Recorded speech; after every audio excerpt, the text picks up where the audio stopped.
Alright, so first things first, I didn't necessarily plan on doing this. I thought about doing a parody, but then I thought, what the heck? I've been wanting to make content, why not go for the full shebang and actually do a trailer breakdown? So you guys know the drill, I'm not going to try and explain things you already know. Let's hop right into it.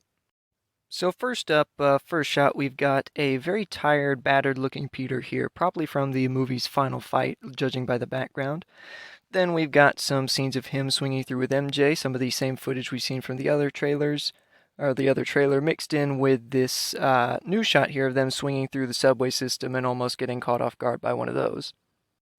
Next, we have a shot of Peter going to the Sanctum Sanctorum to see Doctor Strange, and Strange says an interesting thing. He says when you botched that spell about forgetting your identity, then we started getting visitors, which implies that after they cast the spell, there was a time jump in between there. So they cast the spell, Peter goes about his life, then things start getting shaken up and he goes back to Doctor Strange a second time.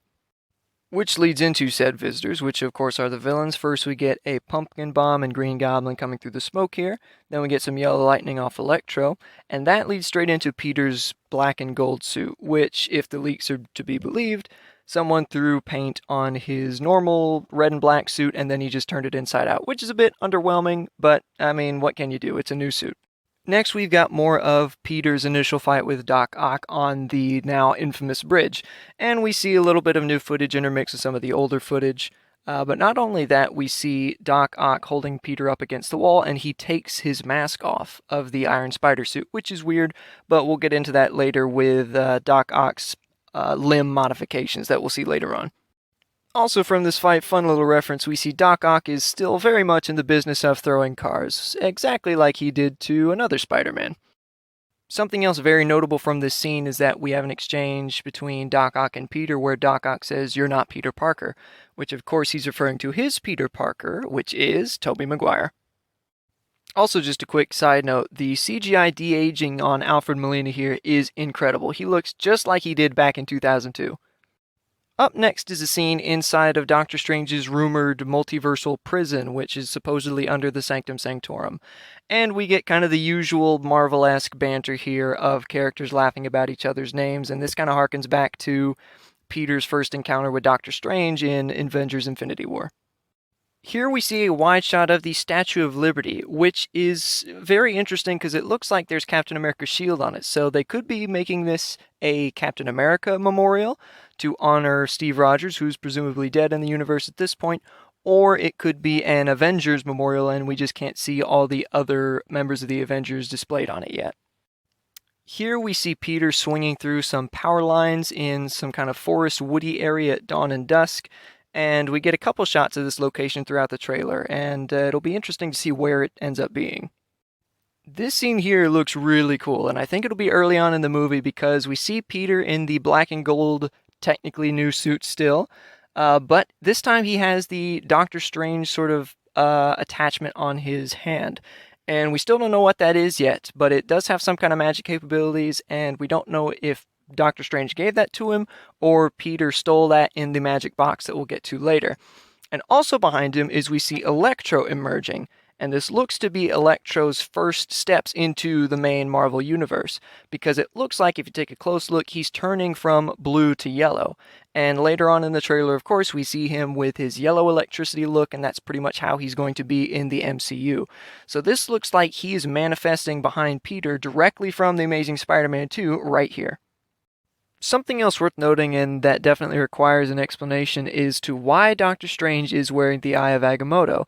After Avengers Endgame, all of the Infinity Stones were put back in their proper timelines, which means that he no longer has the Time Stone, as the Time Stone from this reality is in atoms after what Thanos did to it.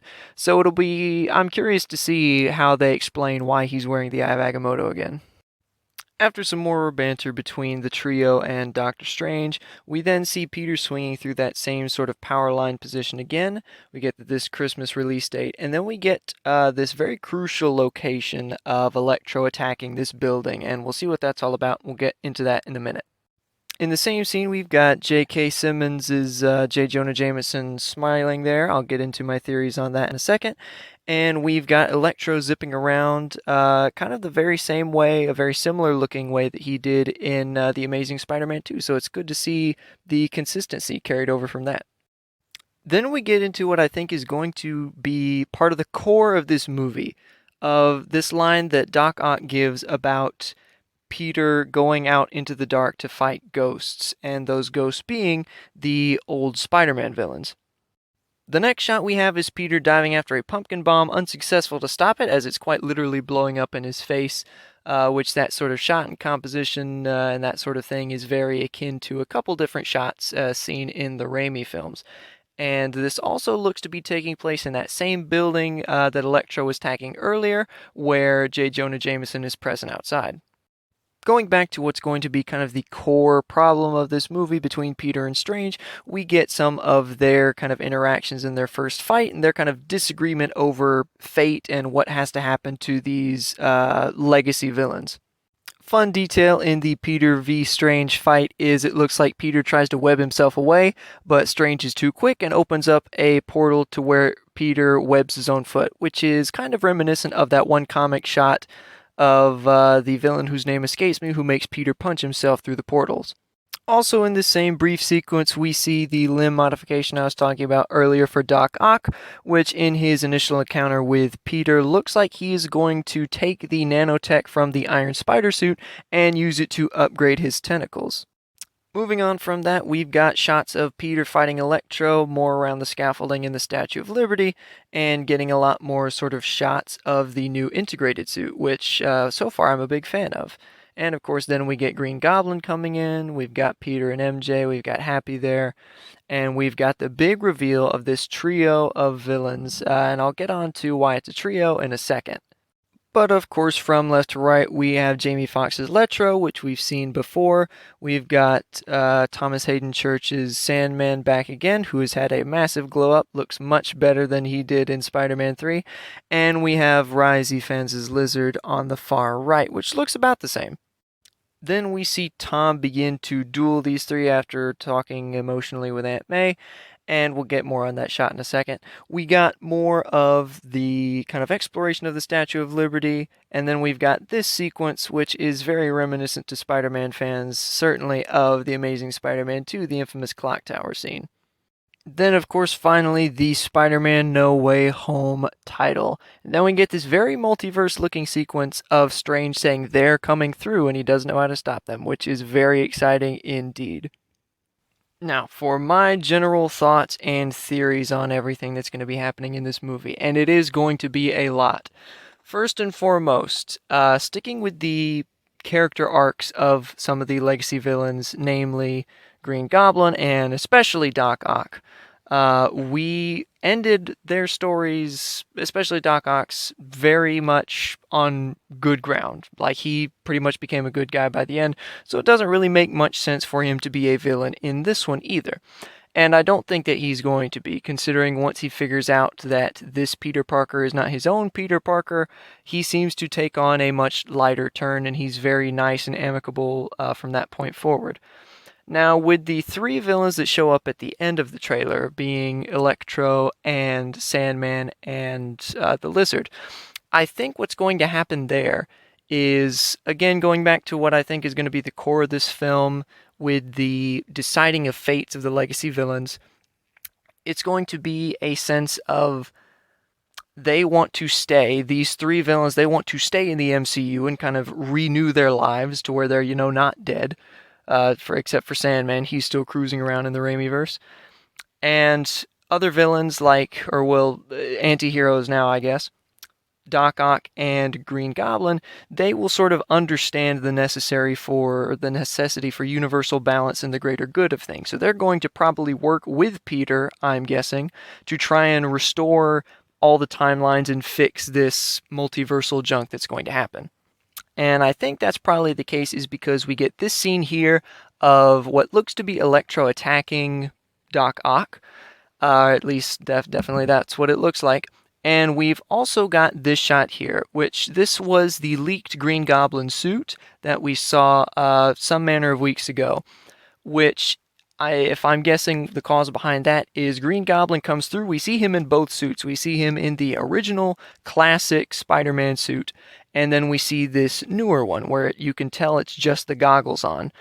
And what's probably going to happen there is after Green Goblin meets Tom Holland's Peter Parker and sort of interacts with him, and then Doctor Strange by extension, then they're going to sort of gear up and then go after the big trio at the end. Now, of course, that is only still 5 villains, and I think we're all hoping for a Sinister Six. And I am fingers crossed that Mysterio could show up, because this shot, this explosion, which could still be from a pumpkin bomb, I'm holding out that it might also be a Mysterio illusion to some effect, which is why J. Jonah Jameson is smiling, because his favorite hero, Mysterio, has come back from the dead. And speaking of dead, we have to get into death predictions for this film, because Tom Holland has been saying that this movie is a much darker look at Spider-Man than the previous 2 MCU films have been, which I think is going to make for an all-around better movie and a better Spider-Man movie. So death predictions, I think my third place pick would probably be MJ. I don't think they're going to get rid of her so quickly. Just because of future plans, I don't think that she's likely to go. Number 2 pick would probably be Aunt May, just because a mentor character who's close to Peter, that would be a significant loss in his life, like Uncle Ben.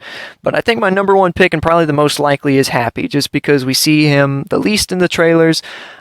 He's kind of fulfilled his mentorship role in Peter's life, and so if I had to bet anyone, I think Happy would be the most likely to go. An honorable mention would be Ned, because I've seen his name thrown around a little bit, but I don't think so, just because they might want to use him for Hobgoblin or other things later on.